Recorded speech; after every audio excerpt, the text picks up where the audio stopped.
Hello everybody and welcome back to Kerbal Space Program, where last episode I got a little bit frustrated with the problems that we're seeing here, but I walked away from it, came back like half an hour or so later, and like 2 minutes later I gotten our module grabbed in the way that I wanted it, and we're basically lined up here. We're not exactly where we need to be, but we're pretty close. So let's align to target. And we've definitely identified some issues with our current setup here. There's no doubt about it. This is a big one right here. So this issue with our arms wanting to just swing wildly like this, it's definitely a significant issue.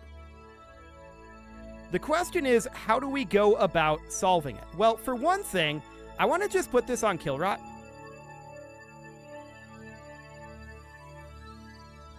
And I want to get this to just stop. Okay, so control from here is a good way to do that. If we control from here, it doesn't bend around, because the big problem here, right, is that our reaction wheels are separate from this stack. This stack builds up a significant amount of jitter, I guess I would say. Unfortunately, we need to control from here to really know what we've got going on. So what I'm going to do instead, see, this is the core problem here, is that this arm is just not rigid enough, right? That's the core problem right there. And then the vehicle starts, it assumes it's rigid, and it isn't. It assumes that it's rigid. I wonder if SAS is significantly worse than Smart ASS. Okay, that's good to know. So the question then becomes, how do we go about solving this particular issue? Because this is core to how we're planning on controlling this, right? So I'm going to control from here for now. This is core to how we're planning on doing this. And I just want to bring this up and over. I want to be on kill rot. Thank you very much. And we'll just position it something kind of like that. Now I'm going to control from here. And I want to bring it over. Yeah, see? So I think at this point, what we absolutely have to do is I think we have to be controlled from here. And I think we have to strut it to our vehicle with a spacewalk. I don't think there's any other way to do this. Okay, so we're going to EVA here. And I'm going to grab this, and we're going to strut from here to here. And boom. That should fix it. We can unstrut it once that's done. That doesn't fix the problem of deployment. We'll tackle that later. But for now, just that would give us the ability to line this up, just like so. And it's not going to be waving around, right? So this is not a perfect solution under any circumstances. I do want to make sure that this guy is aligned to target and that we're set up correctly on that target. We are. Okay. So now I want to be pushing, that's away from target. I want to be pushing towards target here. Okay. And we can just bring this in exactly the way we normally would. At this point, this is fine. What is less fine, of course, is the actual deployment and having to chase it down. That is a solution that I don't yet have a fix for. Another question I have is, are we going to have, like, we were planning to bring this back with basically full monoprop. We have burned a fair amount of monoprop. We can refuel that with some of this monoprop, I suppose. For the time being, we should probably accelerate a bit. Up to like 0.3 meters per second. That seems good. Okay. So we're just going to bring this in like so. I personally don't think this should be necessary, but I mean, it's KSP-1, right? They're not going to be fixing this particular problem with KSP-1. That would be something that would be a KSP-2 thing at this point. So we're going to bring this on in, and we're going to dock up. Absolutely no problem. We're going to grab whatever fuel we can from this. And of course, we also know that this service module is currently, and I want to be on kill rot, This surface module is currently needing a repair on this photovoltaic panel, and we'll get that done. We just don't have any repair kits with us right now. We can bring repair kits on future flights, and we should. That is clearly something that we should do. Okay, so now we've got this setup. Out of curiosity, if we unhook this with this strutted together, what happens? That might be a solution for this situation here. But before we do that, I want to make sure that we grab our fuel, or whatever fuel we can. And I want to make sure that we grab our monoprop here as well. So we're going to grab this fuel, and we're going to put it into this tank for now. I want to just have enough fuel in here that we're capable of deorbiting this guy, right? So we're going to fill on up. We don't have much stored at the station yet, and we'll have to do some, like, refueling flights and stuff. That's to be expected. But we'll definitely refuel here. That'll be okay. And now we can certainly grab our monoprop as well. So this is 400 monoprop here, so we're not going to be grabbing all of the monoprop. That's good. So we're going to bring that on up. And then we've got this guy, right? The question is, where exactly does that go? Does that go here? I believe the PMA2 module does. Let me double check that. Apparently Wikipedia closed on me. Okay, I will be right back after I find that out.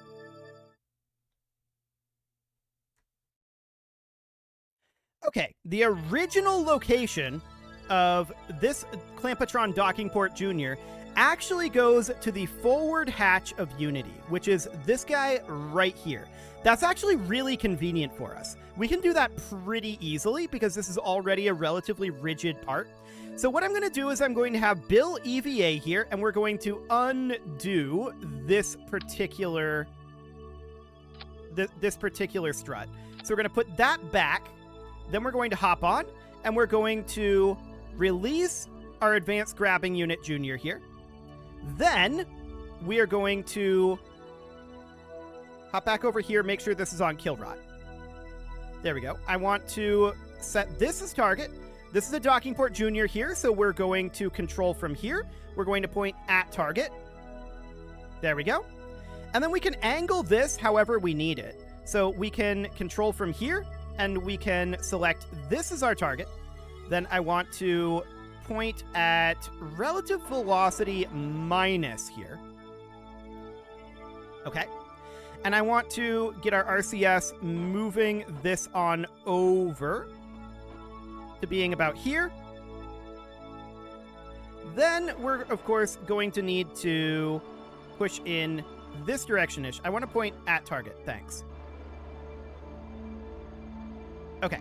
So we're just going to bring this in like so, and we're going to redock this.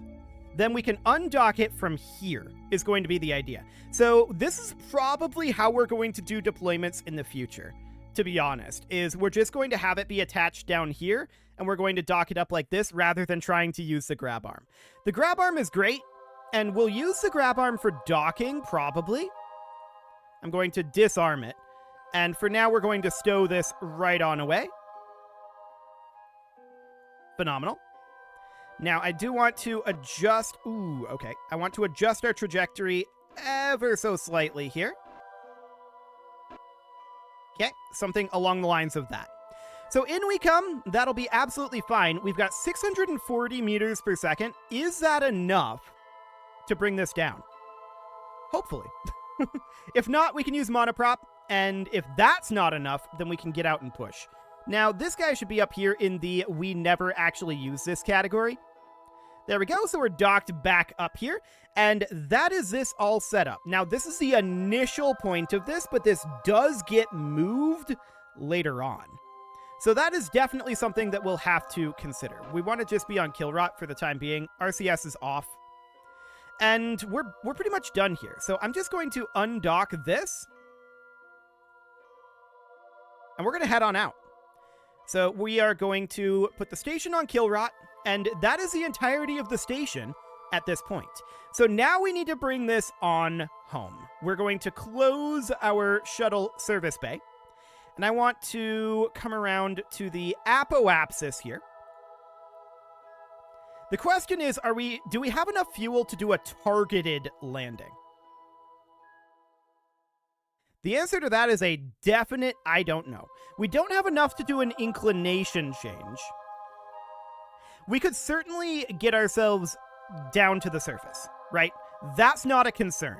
The question is, can we land on the on the runway that we want to land on? Currently, that's on the far side of Kerbal. So I think what we're going to do is we're going to target this as being about 75 kilometers, and we'll evaluate from there. So let's head over to the node. And this is going to be currently a 25-second burn because of our thrust limiter. That's absolutely fine. I'm not concerned about that. So we're going to position ourselves here. And next time we bring something to the station, which I believe is going to be a Russian flight, we'll repair the solar panel. So we're going to head on down. Or, I guess, up. This is going to be from the apoapsis. So that's fine. Warping forward, 50 seconds, 40, 30, 20, 10, and 3, 2, 1, 0, mark. Okay. So we're mostly just angling to bring this down to just above the atmosphere. The question is, do we think we can pull off a precision landing? I mean, that was close. I should have checked that. We just buzzed the station. Good thing we didn't impact it, because that would have been pretty bad, actually. Okay, 75 kilometers. This is good enough. So that'll be fine. Just coming in for a land landing might be good enough. But if we were to circularize here, what would that delta V look like? And how much do we have right now? 450? It is a doable thing. Yeah, that is doable. So let's do it. We're going to have to refuel the station next time we're up there, of course, but we know that our progress vehicles in particular are massively overpowered. So we could definitely have fuel be brought back up there, and we could leave a fuel tank there temporarily as well as a refueling point. So that's absolutely fine. Let's head on down. And we're going to get ourselves our retrograde burn going here.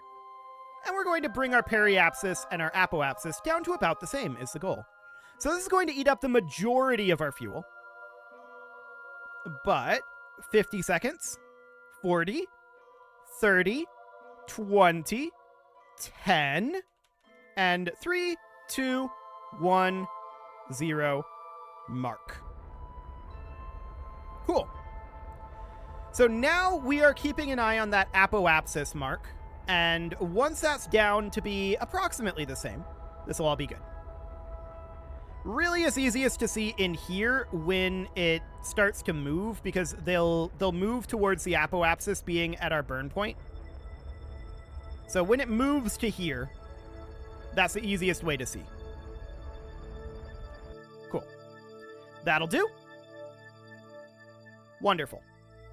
So we've got ourselves 227 meters per second left. We now know it doesn't take all that much to return from the station, as long as we're not looking to do an inclination change, right? So we know that the KSC is over here. It's probably going to be quite a lot of orbits, to be honest, before this lines up correctly for a precision landing of some variety. So actually, this is looking pretty decent here-ish. Decent-ish. I don't know that we want to target the airfield, though. Like, this is going to be going the wrong way. We're going to have to turn, and we know we have some issues with that. Yeah, I think for now what we're going to do is we're just going to continue to warp until such a time as this hemisphere is significantly land. So something kind of like this. So I want to go over to orbital retrograde. And I want to burn off basically all of our fuel at this point. If this ends up being a water landing, that's not the end of the world. That's actually kind of okay. We're not going to be too concerned about our landings here, I think. But let's just bring this right on down. I want to burn off all of our fuel here. And we're going to bring our periapsis down quite low. This is not all of the fuel burned off, but actually this is enough. So I want to be checking here. Yeah, we're over water right now. Let's switch over to prograde. Let's vent this fuel at this point. And there we go. That's all of our fuel vented. And we should be basically full on monoprop, which we are. So we should be reasonably fine as far as this reentry goes. So we're going to go to horizontal velocity up, and we're just going to warp on down. Cool. And now is when we are entering over the continent, and we've got quite a lot of continent in front of us here. So that's great. Let's bring this down. We know that we're coming down reasonably swiftly here. We're in physics warp at this moment.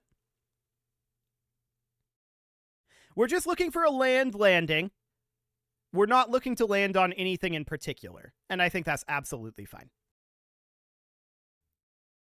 Cool.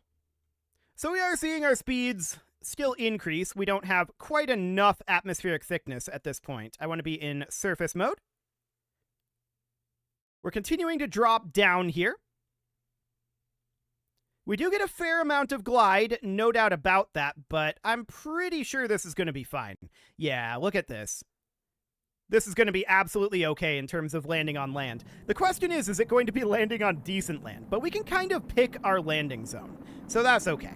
We're going to bring this right on down. I'm going to take us out of physics warp for the moment because I want to adjust our flight attitude just a little bit. There we go. Looks good on that front.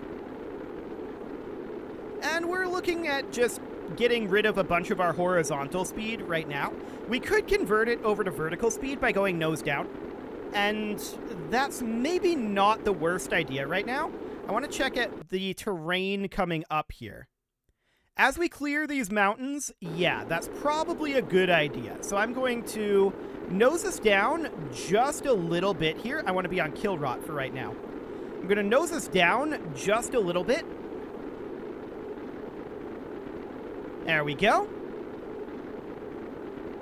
And we're looking to just drop our speed at this moment. We're converting horizontal speed into vertical speed, which is exactly what we want to be doing. I want to keep nosing us down to this prograde marker for now. And I want to make sure... Yeah, we're almost certainly going to land on land at this point. Almost certainly. We do keep drifting up because of the curvature of Kerbal. And I am noticing some heating effects here. It's not great on the temperature front, but our speed is steadily declining. We could also come out of our dive here, but I think for the moment I'm reasonably comfortable with the dive. I'm just putting us at surface velocity up for the moment. We may end up losing our... Yep. Okay. That's fine. That is simply the RCS up there. So that's not the biggest of deals. We'll see if we lose the other one. But we're slowing down substantially at this point, and I'm going to take us out of our dive now. Actually, I don't know about that.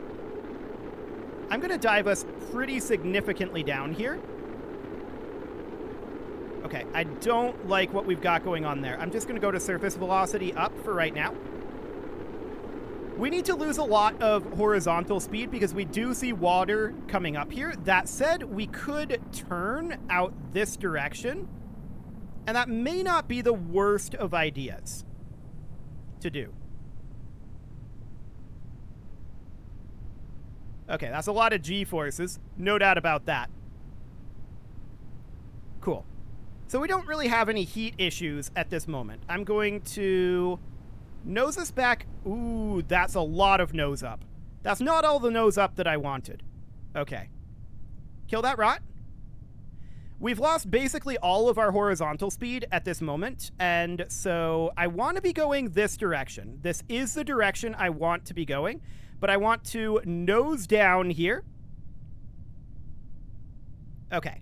Now I want to level off the wings. Cool. I'd like to take us a little bit further this direction, actually, because I'd like to avoid this guy. But we're currently gaining some vertical speed here because we're nose down, of course.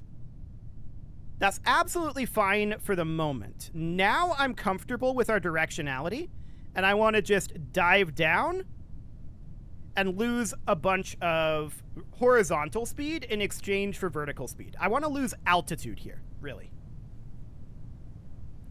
So we're going down for the moment, and we're going to extend our landing gear. There we go. We're going to go through this cloud layer. We are picking up... Actually, we're not really picking up speed. We're losing speed right now, which is good. And we're going to be nosing up here very, very shortly. Yep, we are absolutely going to be nosing up. I'm noting the forest situation here, so I'm just pulling our nose up a little bit here. We want to be on... We are on Kilrot right now.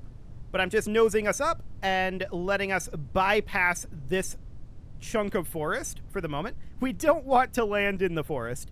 That would be ideal.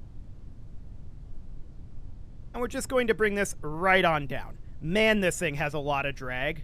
It's so slow. Angling for kind of this clearing out over here. We'll see how that ends up going. We're still a little bit nose down. I'd like to bring us up to the horizon for now. And we're just kind of gliding forward. We could angle for, like, this landing, but I think this one is okay. There are a lot of trees around here, which is not ideal. I don't know if we can actually collide with these trees. We may or may not be able to. But I would really prefer not to. So we're going to try to shoot past and just come to a quick stop over this way for now. That's the current goal. We could definitely angle for this. But I think for right now, I'm going to get us a bit nose up.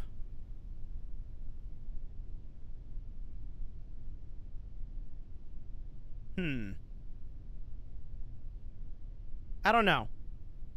We've only got 1 kilometer here of altitude. Our angling is a little bit awkward. I'm going to nose us up to about here. And I guess we might be about to find out if we collide with trees. I was hoping to hit this section over here. I am going to deploy the chutes right now, because we need to slow down as much as possible. And turning brakes on as well. Okay. Well, that was interesting. I don't think we collided with that tree. I think that was just a rough landing. We do end up losing a wing, but ultimately, I'm going to call that fine. That's good.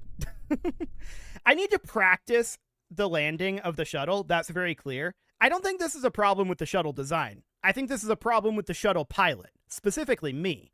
So we need to work on that one. But, I mean, we're consistently getting them home safely. So I'm going to call that good. It's pretty dicey every single time, but, you know, it's fine. It's fine. I'm sure it's okay. Yeah, I'm consistently, like, I'm not dialing in our glide ratio in my mind, right? That's the problem. And I think that's just something that'll come from experience. So I'm not too concerned about that. We do need to get our payment for that particular flight, and so we shall. There we go. And next up is going to be the Soviet module. However, it is about time to put a cut in here, and the last episode was very long indeed. So I'm going to go ahead and put a cut in here. It's maybe a minute early, but it's fine. You can leave your offerings to the engagement gods in the form of likes, comments, subscribes, and bell ringings. And yes, I do want a quick save. And a very special thank you to all of the channel members for making this video possible, including ALS Gamer, Shadow Wolf, Andy McGar, Spartan News, Nick Smarty, Dimitri H, Punching the Microphone, Soccerman12 UK, Kentogan, and all the rest. And of course, you. Thank you for watching.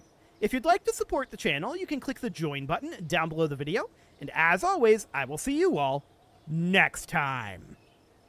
I should have taken that right turn and gone into that other clearing. That would have been better. But it's fine.